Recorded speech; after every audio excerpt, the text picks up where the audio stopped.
The Tarrasque lore is kind of useless. It's the highest CR monster in the monster manual, one of only 3 official monsters with CR 30 in all of 5th edition. But odds are you've never run it, and you've got no real plan to run it, except maybe just to try it out of curiosity, but that probably isn't the case with many of the other CR 20 plus creatures in 5e. You've probably thought it'd be really cool to run an Ancient Dragon, a Kraken, an Empyrean, a Lich, an Archhag, or even a Solar. That's because the Tarrasque isn't really anything. It's just a big bug that can destroy cities. But here's the thing, an Ancient Red Dragon can do that. And it can talk, and have motivations, and desires, and wants, and fears. It's got a character. A Tarrasque doesn't. Tarrasques don't have motives. So, let's fix that. Welcome to Mystic Arts, where I'm sick, but I've got a video to make, so the show must go on. My name is Daði, I'm a professional writer and director, and I've been DMing for over 10 years. The Tarrasque has only appeared in 3 adventures in all of D&D history. There's a good out-of-universe reason for it, and it's found in the in-universe lore. In official 5e lore, the Tarrasque is, and I quote, "the most devastating creatures in existence. The Tarrasque is an engine of catastrophe and a ruiner of nations. A terror of massive size and overwhelming might. This primeval destroyer survives from the earliest epochs of the material plane." And it goes on to say, it seems to take instinctual offense at the works of lesser beings, venting its rage at buildings, bridges, ships, and monuments. The larger a structure or foe, the greater the Tarrasque's wrath. So it's a big bug with beef against buildings. Like, that's bad news for the players who like those buildings or the people in them. You can make that be a threat. Say the Tarrasque rises to attack the player's hometown or their keep, but it's still so bland. Like, couldn't a more interesting monster do that? If Gorthalax the Insatiable or Kalvaxes the Emperor of the Red Waste hates the city or the player's bastion, that's just more juicy. There's motive, reason, story juice. Something to hang our hat on and make us get it. Credit where it's due, there is one bit of fun lore in the monster manual about the Tarrasque. It says, whenever the Tarrasque is defeated, another Tarrasque awakens somewhere else on the material plane. Neat, but that's kind of it. To me, this explains why the Tarrasque hasn't appeared in a 5e adventure as a bad guy. I guess you could count the Scroll of Titan Summoning and Rime of the Frost Maiden, but that's it. This mini I keep cutting to isn't a Tarrasque, by the way. That's Thessarak, the Destroyer of Worlds, a 3D printed mini from Loot Studios, the sponsor of today's video. It's huge. It's a 75mm scale model, so it's extra big, which fits just perfectly with the idea of a city-destroying titan that behaves like a kaiju. If you want to pick it up, it's a part of their December bundle, Destroyers Armageddon. Use this coupon code for 20% off. Loot Studios releases these bundles monthly with all kinds of themes, and they also offer free minis if you want to test them out before buying. This month, it's this rockin' Mind Flayer. It's going directly into my Spelljammer themed campaign that I'm cooking up. My flatmate Ivar painted the mini, and I cannot wait to force my players to fight it. Which is kind of why I'm making this video on lore, to figure out the Titan lore for my own world, and how to make it interesting. So what is good lore? Is it about detail? The Forgotten Realms wiki has more than 1,000 words on the Tarrasque. Does that make it better? I don't think so. More isn't better. More is just more. Like Mark Twain said, if I had more time, I would have written a shorter letter. Being concise is hard work. The Tarrasque lore fails because it isn't actionable. Good lore inspires good stories, and in RPGs, good lore inspires the DM to make adventures, or it inspires the players to make characters. The Tarrasque slumbers waiting to rise again to destroy some really big buildings isn't actionable. There is no juice there, and I'm not inspired. Of course, if you're inspired, then we're done. We can call it a day. But I'm not, and I think you can be more inspired. So how do we make inspiring lore? Lore that gets us excited about using it. Lore that is actionable. Well, we're on YouTube, so let's make it a list. I think good lore is evocative, inspirational, and actionable. Great lore is all 3 in a concise package. Evocative lore is the stuff that, when it's said out loud in a suitably dramatic fashion, the audience, in this case your players, gets this tingling feeling of something vast and mysterious, something beyond our understanding but primal enough that we get what it's going for. The Tarrasque does a decent job of this already. There is always one, and it slumbers. When a Tarrasque is killed, another one rises, and it's just a matter of time before it comes to kill us. That's alright. Inspirational lore is the kind that you read and immediately know what to do with. Inspires you to create on top and around it. When I read the lore on Tiamat, I knew I was using it. I thought, oh, this lore stuff could just be what plays out step by step during the last war campaign I was running. Then I added some new plot hooks and lieutenant NPCs, and I went from there. When I read the lore for Vecna, I knew I didn't want to run it, but I like the idea of all of that stuff being backstory in the real distant past of my world, but now there's a new plot going on. So I invented a plot line between Vecna and the Raven Queen. In both cases, I was inspired to add on top. That never happened with a Tarrasque. Actionable lore is about motivation. Tiamat wants to be freed from her prison, to rise again and conquer the world and build the Dragon Empire. That's an adventure hook. And it works as an adventure hook. 5e's got 2 Tiamat adventures. One where you try to stop the rise before it happens, and another where Takisis already rose and now commands armies. Both good, actionable premises with fruitful grounds to make stories around. Same with Vecna. He wants to ascend, but for that to happen, he needs to collect his hand and eye and do some evil rituals. 5e's also got a Vecna adventure, which the less said about that, the better. But just hearing that you can already imagine the storylines. Who's got the hand and eye? What happened to them? What are the evil rituals? Can we stop them? Who's doing them? Why are they doing them? It creates a bunch of fun, actionable questions to answer. You get it, right?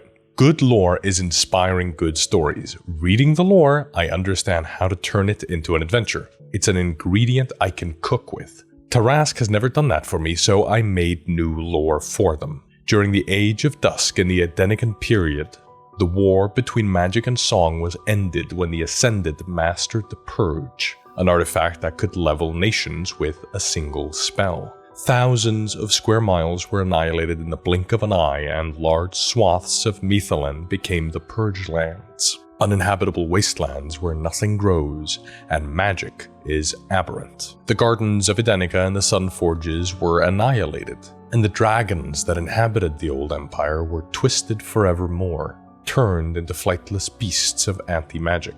They devour artifacts, and their hunger is never sated. Now they roam this land in packs, in search of magic to eat. Not terribly long. If I had more time, I maybe could have written a shorter letter.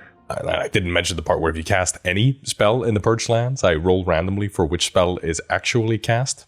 That baffled my players for a while when they adventured there. But I think that lore is pretty evocative. An ancient war between magic and song that ended in the use of a magic nuke. Flightless anti-magic dragons that devour artifacts. Their breath weapon changed into a wordless roar. Some kind of thunderous bellow that deals 12d12 thunder damage. They mostly claw bite, and maybe their shells are now like a carapace that reflects magic. They have magic resistance and enough legendary resistances to be unbothered by almost any spell. And when they move, the earth trembles, and your concentration breaks. That sounds like a Tarrasque to me. Immediately, there's something to hang my hat on. They are twisted dragons. That's more evocative to me, personally at least. But maybe not to you. You might prefer the idea of a titan created by the primordials during the Dawn War explanation that Faerun offers. That's obviously fine. I think it's more inspirational, however. They're from a specific place, far away. On one hand, you could set an adventure in the Purge lands, and then the Tarrasque enters the random encounter table. Yeah, sure. But a more inspirational question becomes, why is the Tarrasque here, in the forest where we're playing our hex crawl in? Or why would it come to the city where we're playing our urban intrigue game in? Because it's hungry, and there's artifacts in there. Or maybe there's a super powerful spellcaster. The Tarrasque can burrow pretty fast. It could go anywhere nearly undetected and emerge from the ground in the search for tasty magic juice. A Tarrasque is now a consequence for powerful magic. The inherent risk of hoarding magic could summon a Tarrasque. Why does it want to attack the city?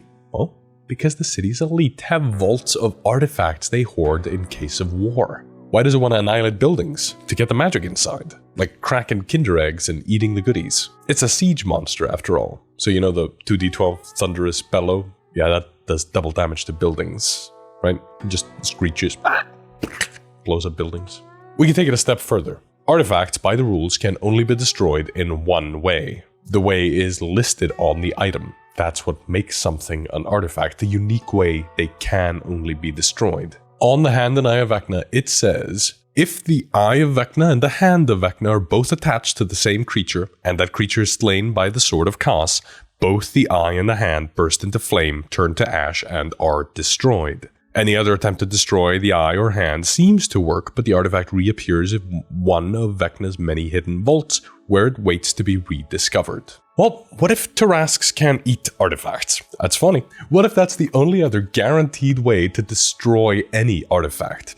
You feed it to the Tarrasque. And what if your elite government agents have secretly built a vault 500 foot across in every dimension, large enough that the Tarrasque can't shout at it, and it's underneath the earths? Let's say there are chains of vert steel, or word metal, a type of metal that's immune to all damage, and it holds the Tarrasque aloft, suspended in the middle of the room so it can't shout its way out. They feed it artifacts they don't want to risk others getting their hands on, destroying them. And then you ask yourself, who knows about it? Who knows and isn't supposed to? And what will they do when they find out? What if an enemy nation learned of this vault and they set the Tarrasque free? And what if the elitist government agents aren't feeding every artifact into the Tarrasque? What if they only say they do? But there are those within the organization who pocket useful artifacts for use in the next war. Suddenly, to me, at least, this advice is actionable. By giving the Tarrasque this special ability, we've made it have a place in nearly every story. And now you, watching this video, might feel inspired to use it. See how actionable it is. You might not like my idea about the vault of artifact eating, but you might like the one where it can arrive to eat artifacts anywhere in the world. You might like the idea of a land where Tarrasques are pack animals. You might like the idea of Tarrasques as twisted dragons. You've got loads of things to hang your hat on and explore. Be inspired and write your own version of evocative lore you can add into your game, so you can have an easy excuse to use the Tarrasque whenever you want, because they've got some flavor now. Of course, you can just run them as big scary monsters. Big bugs that blow up buildings by screeching. I love big scary monsters. I think they're great. I run a bunch of sessions nearing top level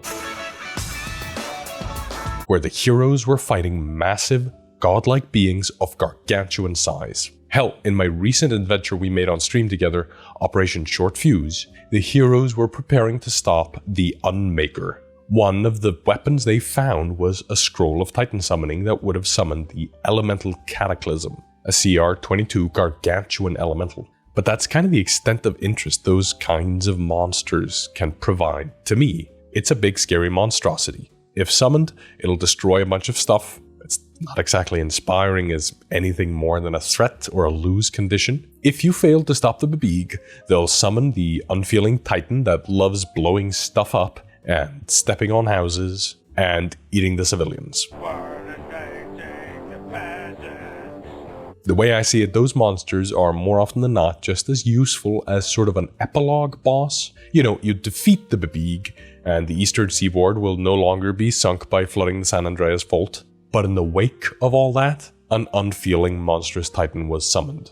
So now the heroes have to beat that secondary bad guy. It's like the high tower surprise a lot of action movies have. You know, after the bad guy's been killed in a way we couldn't see the body, or confirm he died, the bad guy comes back for one last shot at the heroes. See our video on structuring campaigns back to front if you're confused about this. But I think it can be tough to get excited about those guys, unless they have motives. In that video I just mentioned, I gave a motive to the big worm, Jörmungandr. It's a worm that wants to eat the sun. Now there's a motive, sun nomming. Everything Jörmungandr does will be in service to nomming the sun. The same can be true of the Tarrasque. Everything it does is in service to eventually eating a tasty, tasty artifact. Wait, do all my babies want to eat something? Do I need to talk to my therapist about this? There's plenty of times I've been inspired by lore. By official D&D lore, lore from other games like Draw Steel or Daggerheart, or God knows lore from Tolkien or Westeros, and inspired by none more than Doctor Who, except maybe history. I steal like crazy when it comes to the stuff I present at my home game, sometimes just wholesale. And the point is that when you're excited about lore, use it. Your excitement for the game is the most valuable currency around the table. If you can take someone else's lore and get excited to run an RPG by it, that's great. Go do that. But if you're not feeling it for one reason or another, you don't owe anything to the official lore or to someone else's ideas. All you have to do is make sure you're having fun. So the next time you read some lore and don't know what to do with it, why should you think twice about it? Remember to ask yourself what it would look like if it was evocative, inspirational, actionable, and then make it up. Create your own. And that's where we'll pick it up next time. Thanks so much for watching this video. This channel is run by me and my girlfriend. Zippy. And if you want to support us directly, consider joining our Patreon, where Adept tier supporters get the Broadsheet, our digital magazine full of my own lore for an interwar/Victorian era megacity. That's all flintlock fantasy by Gaslight. And if you're feeling especially generous, you might like the video, comment, share, or subscribe, and hit the bell to be notified when we release new videos. Until next time, keep studying the mystic arts.